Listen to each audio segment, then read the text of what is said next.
Energy. Energy. Did you just say Rochelle Obama? Michelle. Okay, because I thought you said Rochelle Obama. I know I have a thick accent. What's your name? Sarah. I can't really say how it affected my career. I'd be kind of guessing, but I always had an inkling that it didn't make things particularly easy for me. Just had a hunch. I use my fake name. What's your fake name? Sally.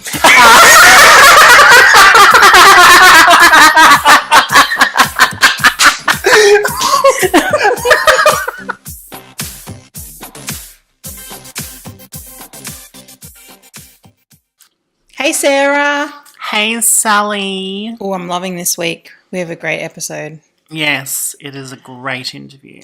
You know, I thought I knew a lot of stuff about Rodney Croome. Yeah.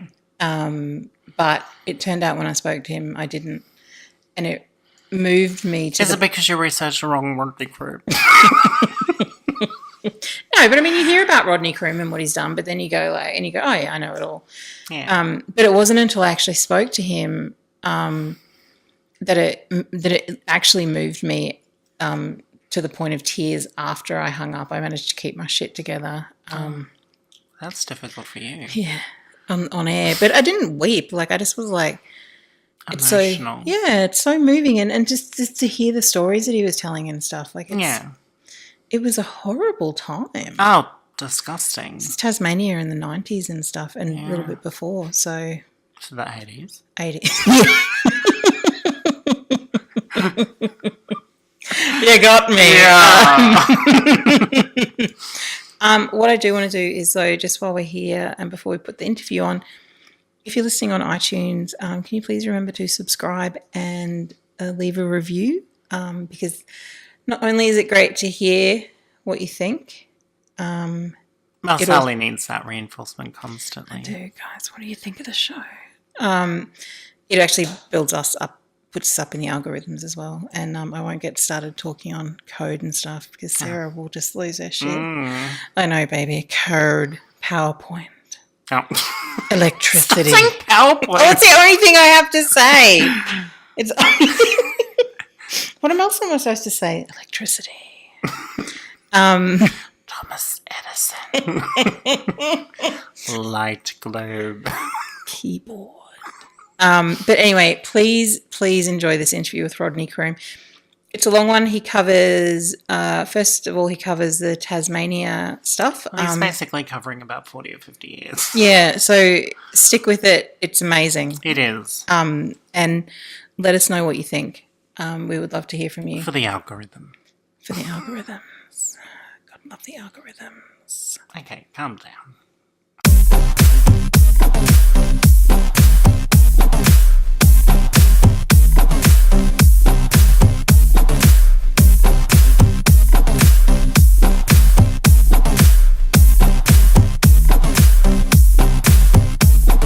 Can you talk me through the sodomy laws in Tasmania? Because it wasn't until 1997, was it, that it became legal? Was it May 1997? Yeah, well, that's right. Tasmania was the last state in Australia to have criminal laws against gay sex. And it had the worst penalties in the Western world. But probably the first thing to say is that the laws weren't just about anal sex, as the term sodomy might imply. They criminalised all forms of sexual or physical contact between men. So effectively, any kind of sexual relationship is against the law if it was between men. It also criminalised any form of anal or oral sex between heterosexual couples. And on top of that, in Tasmania, there was also a law criminalising cross-dressing. So transgender people were effectively criminals as well. It was a pretty repressive situation.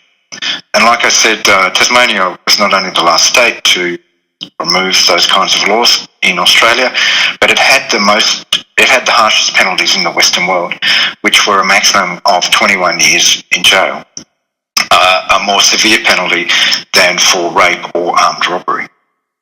That blows my mind. Like, I cannot even comprehend. I can't comprehend that at all. What was it like in Tasmania at the time? Well, those laws created a pretty repressive atmosphere, as you can imagine. I remember the first gay community meeting I went to in Hobart just after I came out. And people there warned me not to use my surname when talking to others because there could be police informers in the meeting. And they warned me that when I left the meeting, the police could be there waiting to take down the registration number of my car so that they could add my name to a list of to what was called the pink list, which was a list of known homosexuals. And those kinds of stories, I just heard so many of them. I heard there were stories about local gay bars being raided. There was a story about a bar that was established, a back bar, like at a hotel, that was behind another bar that was on the street, and it was deliberately established behind this other bar because the front bar was frequented by lawyers, and lawyers would provide some kind of protection for the gay people going to the bar down the back, protection from the police. This was the kind of atmosphere that I came out in. There was only one publicly identified gay person in Tasmania, and that was Bob Brown. Yeah. And of course, we didn't accept this, and we thought the law should change, and we set up a small stall at Salamanca Market to change the law with a few petitions on it. And within a week or two, the Hobart City Council, which runs Salamanca Market, had closed down the stall and brought in the police, and we were all arrested for, to use the council's term, for being openly homosexual in a public market. Oh my God. And over 7 successive Saturday mornings, the market is on Saturday morning, 130 people were arrested in defence of that stall, and that became the biggest act of gay rights, civil disobedience in Australian history. So all of these things together, the repression, the fear, and the active, persecution of people, arresting them for having a petition in a public market, that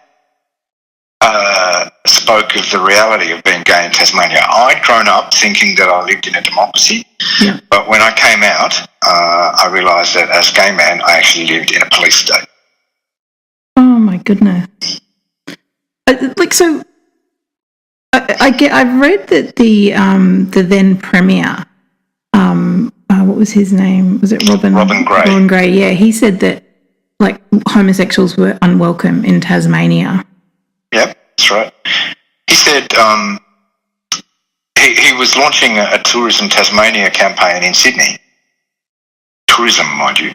And he said that everyone was welcome to come to Tasmania. The Aborigines, Greenies, and the Sikh, which was an odd list, and a big concession for him because he was really anti-green. But then he went on to say homosexuals weren't welcome. And that was the attitude at the time amongst officials in Tasmania, that they wanted all homosexuals to leave. Yeah. And none to come here. They wanted a gay-free island. There were members of our parliament who seriously put forward legislation to compulsorily buy all homosexual people one-way tickets to Sydney or Melbourne. Are you for real? Oh my goodness. Yes. I'm sorry, my mind is being blown. These are the same people that put forward legislation to criminalise coming out. They didn't want they thought it should be a criminal offence to talk about being gay. Some members even supported bringing back, and this is what I find I find it hard to say this because it's so hurtful and because it just seems so bizarre, but it's true. It's on the Hansard record. They wanted to bring back the death penalty of homosexuality. So it wasn't just a situation of government officials or civic leaders upholding the existing law. They wanted it to be made more repressive. They wanted the situation to be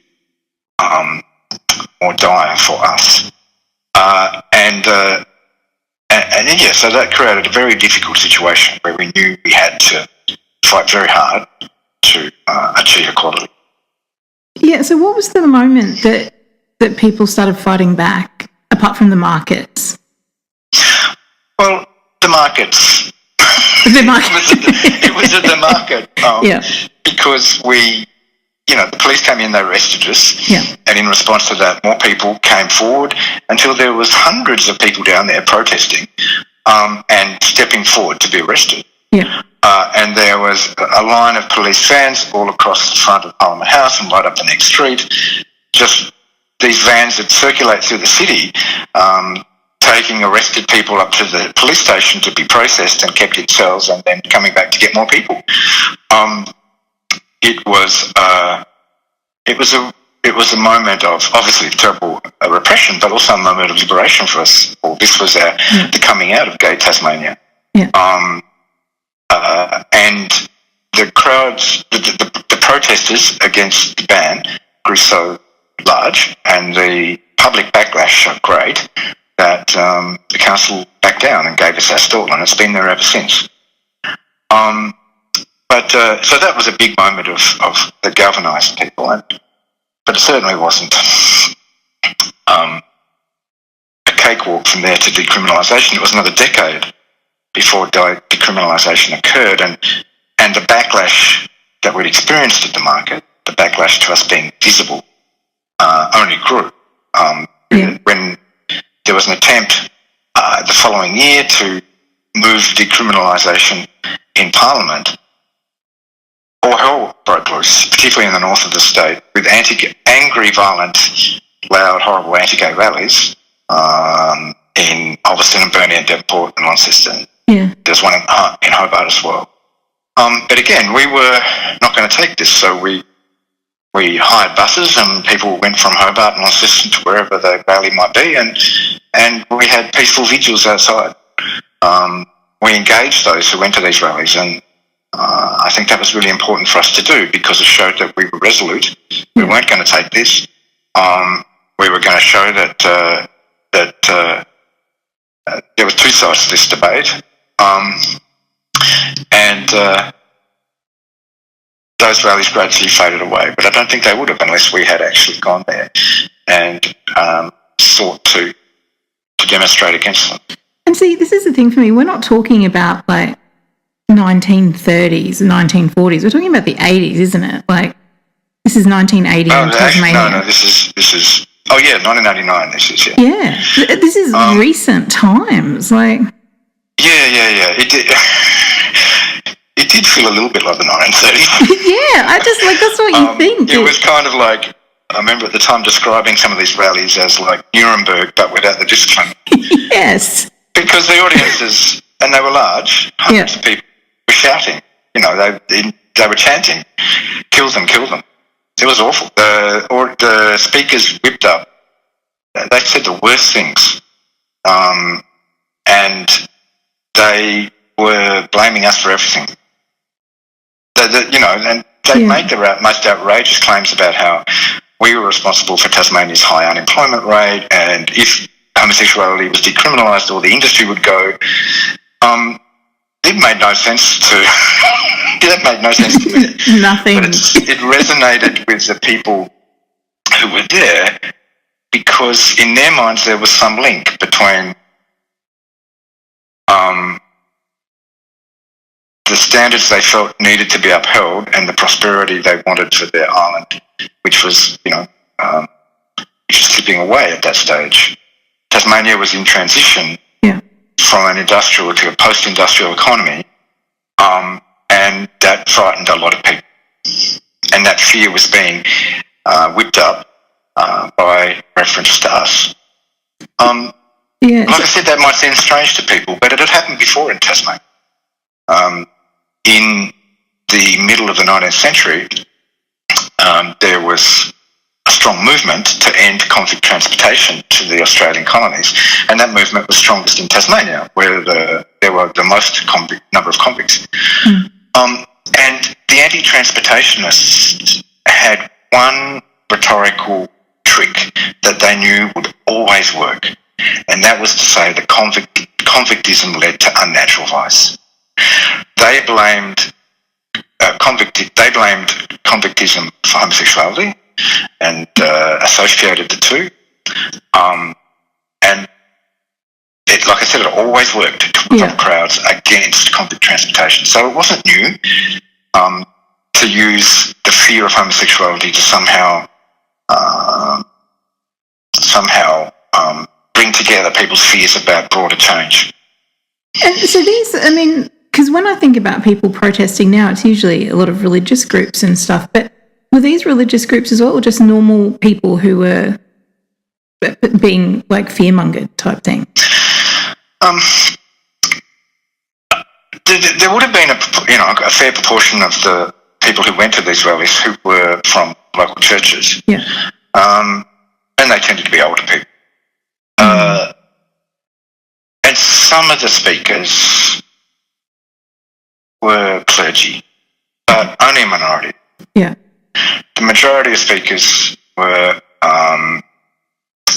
what we might call today culture warriors, right-wing culture warriors. Yeah. And God was barely ever referred to. That's why I said before that I think that what was really going on was this fear and anxiety about the future of Tasmania. Yeah, yeah. That is quite directly related to economic as well as social fears about the future. So economic and cultural fears about the future. It wasn't really about what Leviticus says. Sorry, I'm just really stunned. I just can't believe this has happened.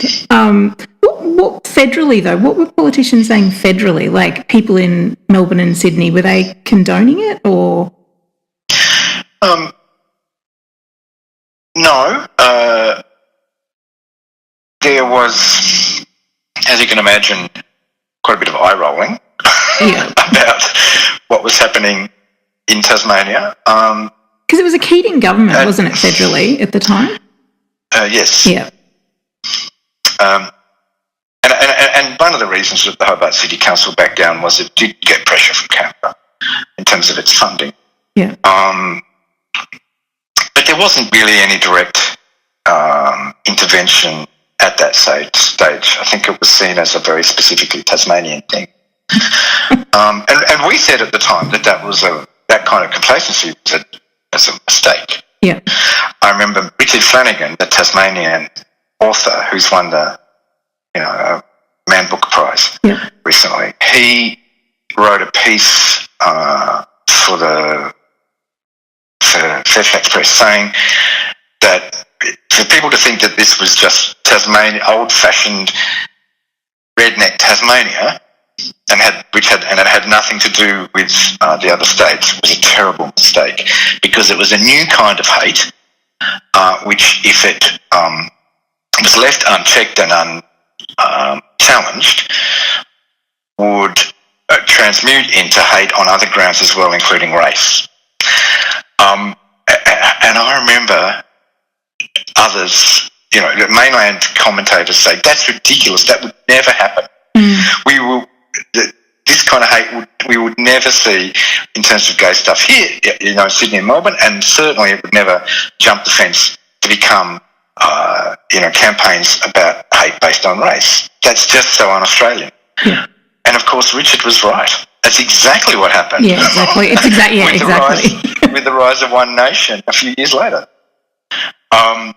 So he was prescient. He said, look, this isn't the dying gasp of an old kind of hate. Yeah. This is a new kind of hate, and we all have to be alert to it. Yeah, absolutely. And geez, One Nation fueled that fire, didn't it?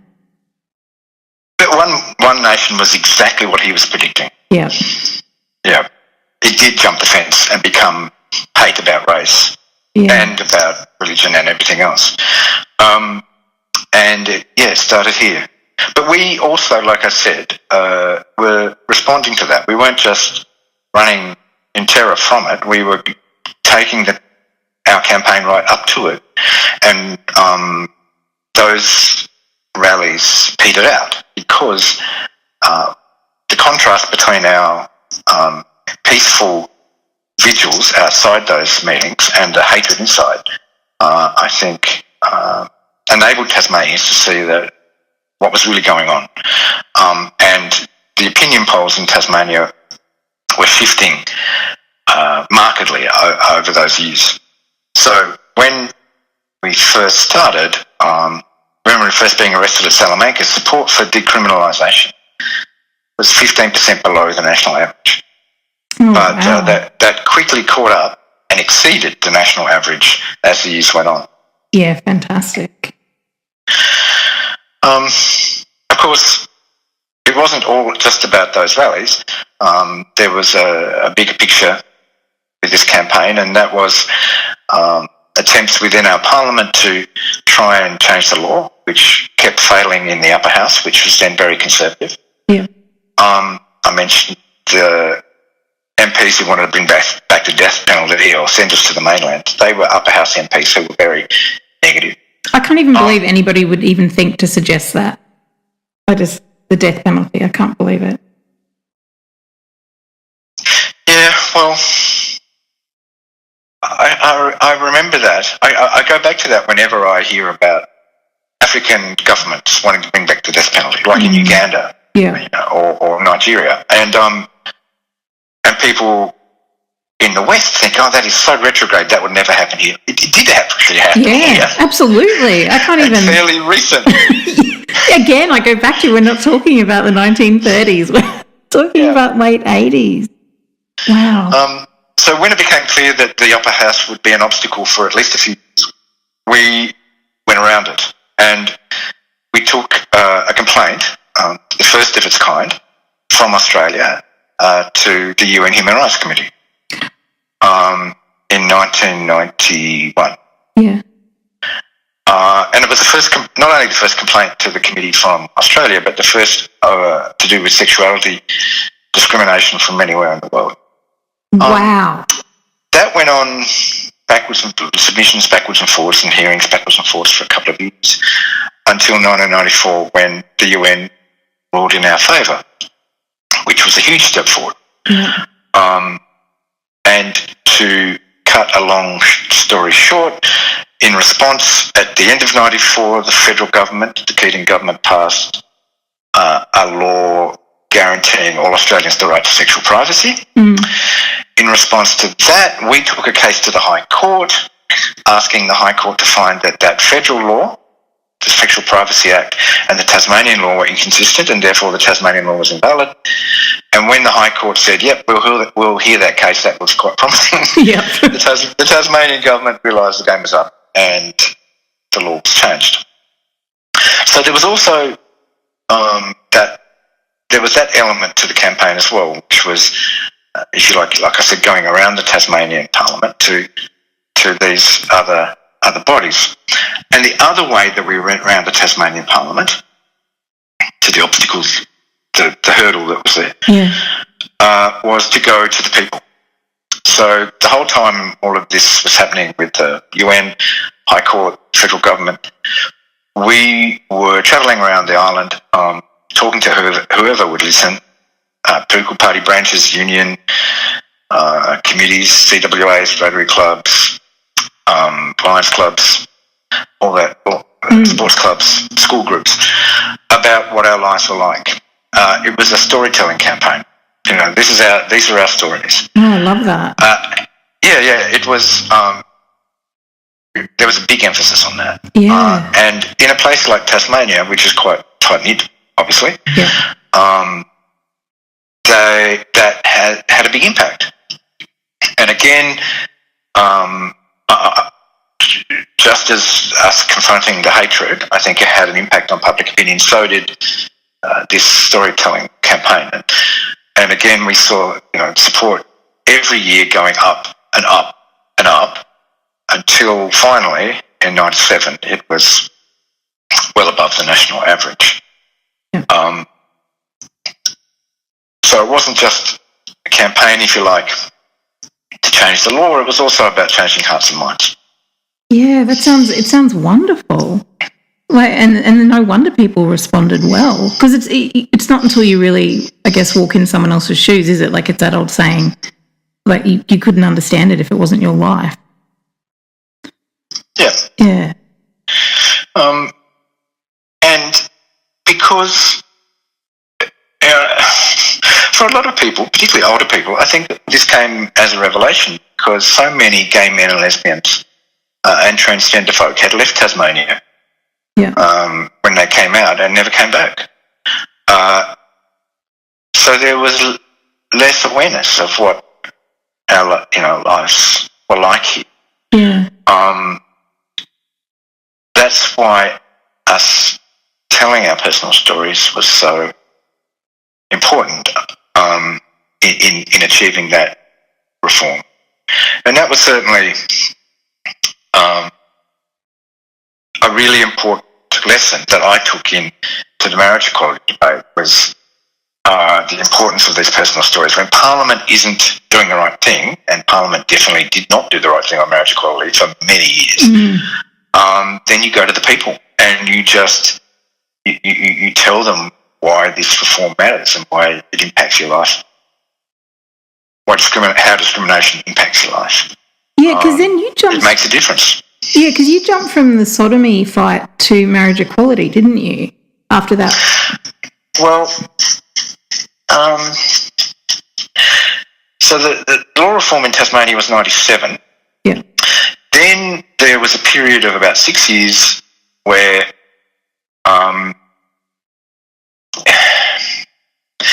it was as if when the decriminalisation happened, it was as if, to use a Tasmanian metaphor, it was as if a dam burst and outflowed all this fantastic legislation. Got the best anti-discrimination laws in the country, no exemptions allowing discrimination against LGBTI people. We've got these great relationship laws with the nation's first civil union scheme.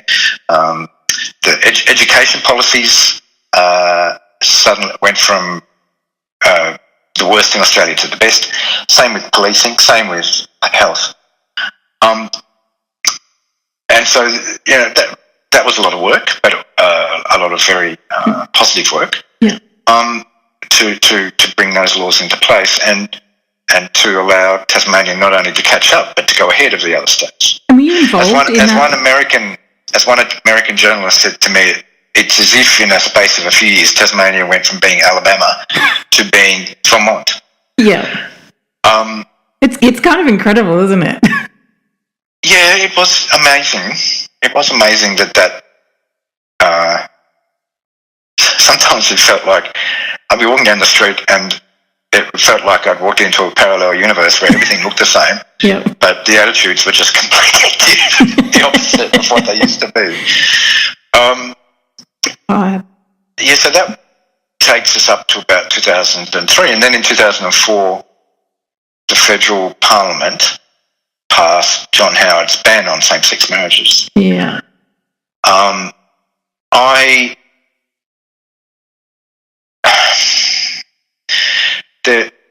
A lot of people don't remember, but back in 2004, when that occurred,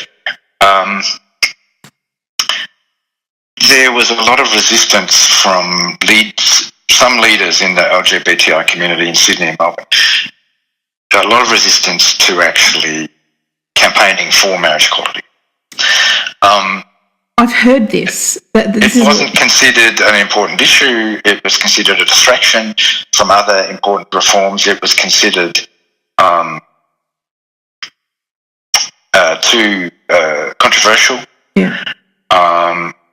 Those who were loyal to the Labor Party found it too difficult to deal with because Labor had supported Howard and they didn't want their party to be embarrassed. So there was a lot of resistance, and the only way to move the issue forward was to form a group dedicated to that particular reform. And that group was Australian Marriage Equality. So I got a bunch of people together, I think it was in June 2004, and and that's what we did. We formed AME. Wow. Okay. And it went from there. Yeah, it went from there, yeah. Because it kind of feels like it went, like there was a lot of momentum and then it sort of fell out of view again, and then suddenly in the last couple of years it really just amped up again. Yeah, that's what it might look like, but that's not what happened at all. Yeah, I can imagine.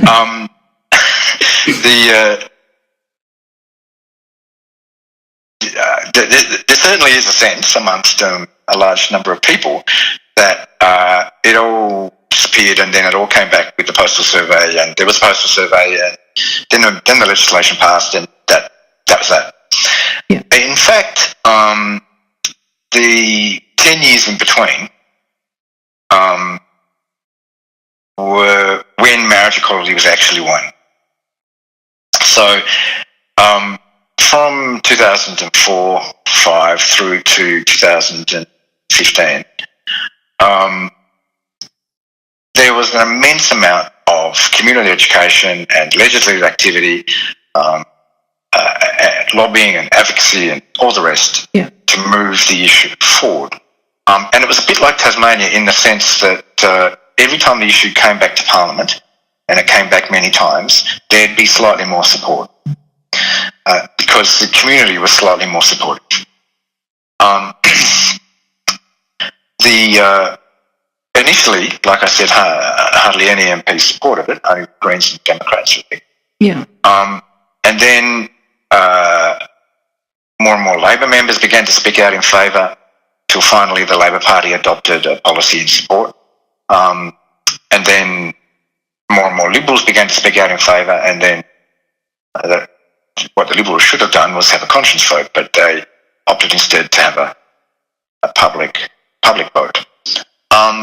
But that process of getting the parties moving forward was because more and more people at a local level were speaking out. There were parliamentary inquiries, there were state same-sex marriage bills that went forward.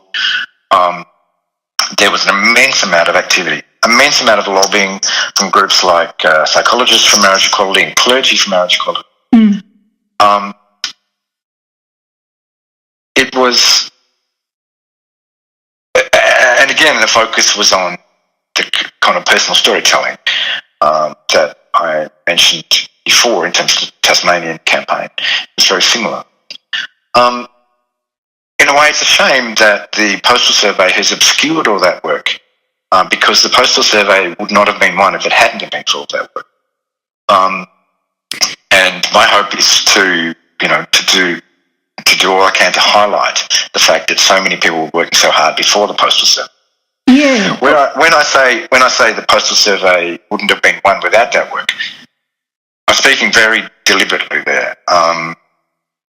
When marriage equality was first raised in Australia, support was only 38%. Yeah.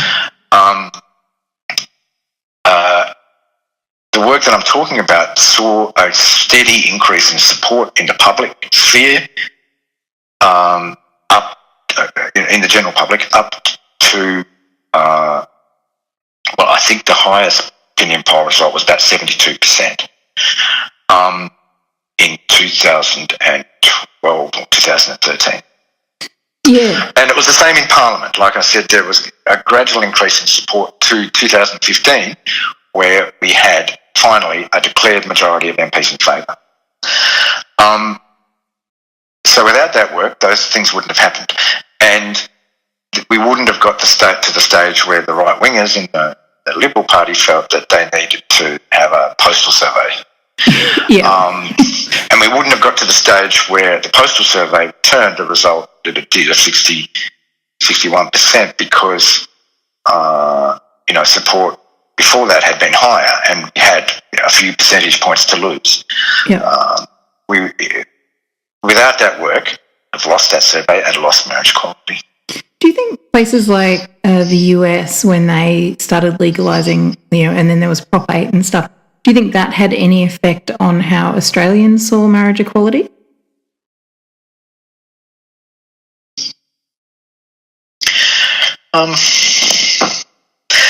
I consistently found that Australians were less interested in what was happening overseas than I was. Yeah. Other Australians. Not much interest. The country that had the biggest impact here, for two reasons, was New Zealand. Yep. When New Zealand got marriage equality, people did sit up and pay attention. Mm. Much less so with the United States, because that was a judicial decision, not a legislative one. Yeah. And even less so Britain. And the reason that New Zealand had an impact was that Australians like to look down their noses at New Zealand, and suddenly New Zealand could look down at their noses at us. That didn't go down very well. And also because New Zealand's close, and a lot of same-sex couples from here flew to New Zealand to get married. Yeah, I have a friend that she and her wife flew there to get married. Yeah, well, I've got my partner works at a factory in Hobart, and two of his friends from the factory went to to Auckland to get married, and about 50 of their friends and family from Hobart went as well. And they're all pretty middle-of-the-road kind of people who wouldn't get political about much. But for all of them, it was just such a slap in the face to know that the wedding that was so important to their friends, to two guys who got married, the effort they went to go to Auckland, to be there at the wedding, all meant nothing in the eyes of the Australian government. That when they got back to Hobart, these two guys who had exchanged solemn vows of lifelong commitment were legal strangers. I mean, that happened again and again throughout Australia, with people going with their friends and their family to New Zealand to get married, coming back and seeing that it meant nothing here. Yeah. That had that had an impact that was as big as anything else that happened. Certainly bigger than decisions in Britain or France or Canada or the US. Yeah, I just remember because the US was so loud with, the people protesting against it and stuff. Like, it filtered a lot into my sort of worldview, I guess. So it didn't change my opinion on marriage equality, of course, but I thought people around me had sort of were listening, I guess, again to those stories over there of people who'd been together for 60 years. One was dying, you know what I mean? Like, so it's those kind of, like, just let them get married. What's the big deal? So how does it... I think Obama's decision to support was quite significant for people, but probably more so for people who already supported it, and just made them stronger in their conviction. And the US decision, the Supreme Court decision, probably the same. You can see that in the opinion polls. After about 2012, support didn't increase a lot. It had reached its maximum, which was somewhere between 65 and 72%, depending on the polling, on the polling company. But what you did see is a big shift from people who were soft supporters to people who were strong supporters.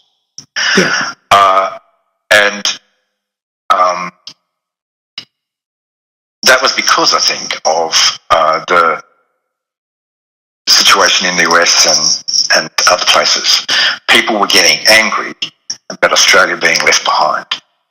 And again, I think that had a big contribution to the outcome of the postal survey, because the other side, the No case, spent millions of dollars on all these fear campaigns about gender fluidity and safe schools and the slippery slope in religious freedom and whatever. Marrying dogs. People marrying bridges. Yep. That's a whole other thing. And really, it didn't, overall, and it probably had an impact in particular places on particular people, but it didn't have a major impact overall. Support only fell a few percentage points because of that. And that's because almost about between 45 and 50% of Australians had shifted from being soft. A lot of Australians had shifted from being soft supporters to strong supporters, and that strong support base was somewhere between 45 and 50%. And is the strong and support... nothing that you threw at those people is going to make any difference. Yeah, and that's great, isn't it? How did you feel when the result came down? Well, like everyone else, a huge sense of relief because it was such a strain. And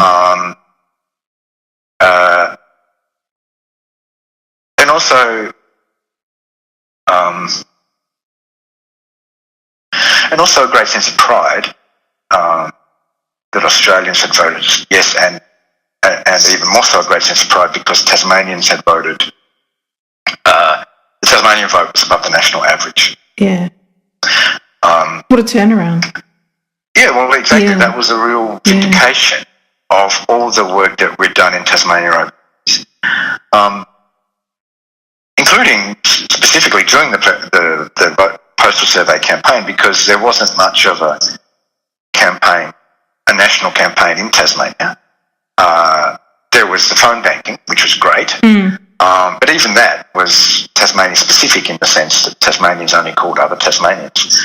And we ran our own campaign here with our own local voices, TV ads, newspaper ads, all that kind of stuff, and it worked.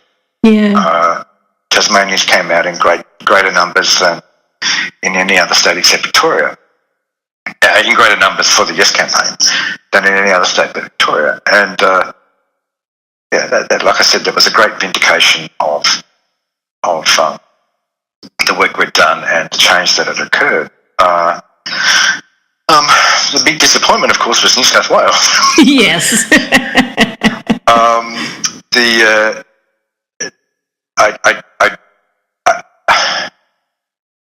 Something happened in the western suburbs of Sydney that is still to be accounted for. The ABC's Vote Compass website, which did large-scale surveys on this issue for the postal survey, found that in the electorates in Western Sydney, there was about 50% support for marriage equality before the postal survey. When the results came in, after the survey, those results, the yes vote had gone down from 50% to even down below 30% in some electorates. What happened there? Why? Clearly, the No campaign focused on those electorates. Yeah. Did the Yes campaign focus as much? I don't think it did. Was that a mistake? Maybe. Particularly in the long term. Yeah. If I was, the gay teenage son of Iraqi refugees living in Bankstown, and I saw those results the day after the announcement was made, I think that everyone around me hated me. Yeah, it would be there's awful. Certainly a lot of work to be done there. And I don't mean to sort of select out refugees there. That's not. No, I understand. Your ethnicity isn't the issue. Your religion isn't the issue. There's something else going on.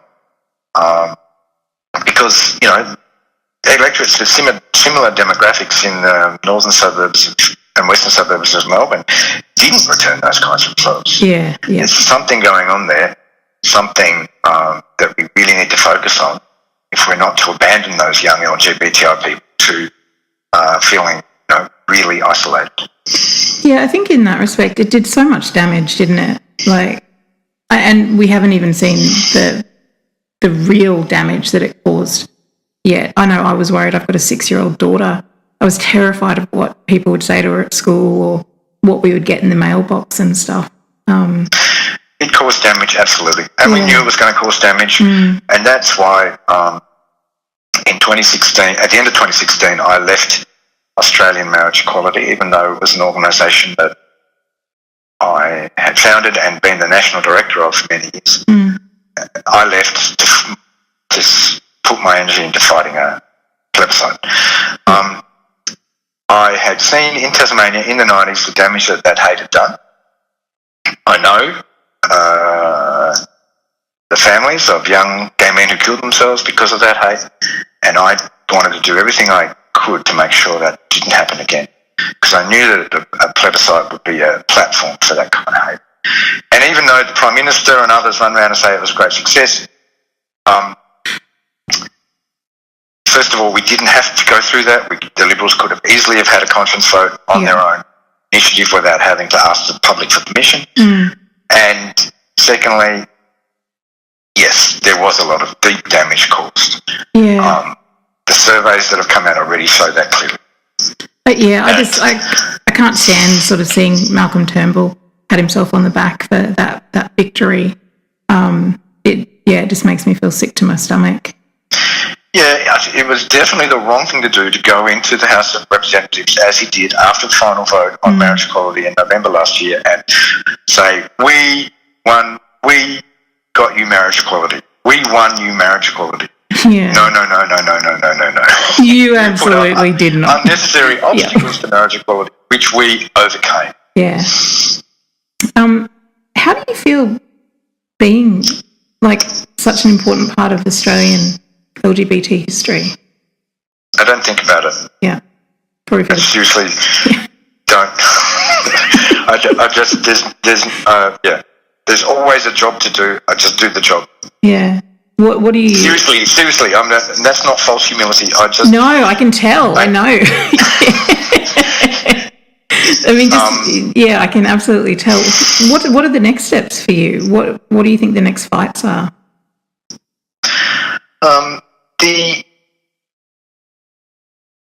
There's two things that are occupying my mind now. First, I've been working closely with a bunch of really fantastic transgender people in Hobart and Launceston and Devonport to try and get some really good sex and gender diverse law reform in Tasmania. Yeah.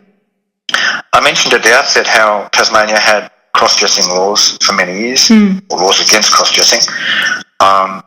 There's a terrible legacy there from those laws that we need to overcome by taking the lead, I think, on transgender law reform.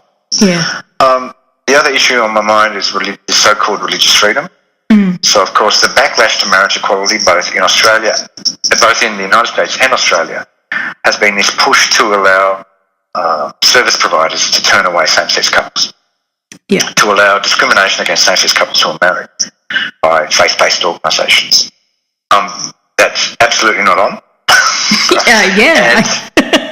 And I'm doing my utmost to raise awareness about that and to campaign against that. Because there's a report. And nationally. Yeah, there's a report that's meant to have come out by now, isn't there? There was a report tabled or given to the Prime Minister by Philip Ruddock, who chaired an expert panel on this issue. So it's in the government's hands, but it hasn't been released yet. And what do you think? And I'm fearing the worst. I'm preparing for the worst. Yeah. Maybe then I won't be so disappointed. Given our history, I think it's probably best. There's a big push on to allow greater, what they call freedom, for religious organisations to discriminate. But what it's really about is finding new ways to treat us in a prejudiced and discriminatory manner. The more that this issue is raised and discussed, the more that Australians can see what the implications are, the better. Because where all this leads is to a situation where shop owners and different organisations can hang signs on their door saying no gays. That's what it's about. Yeah. And it takes us back to a time in Australia that no one wants to go back to, in the 1950s, when it was okay to hang, or the 1930s or whatever, when it was okay to hang a sign on a shop front window saying no Aborigines or no Jews or no Irish.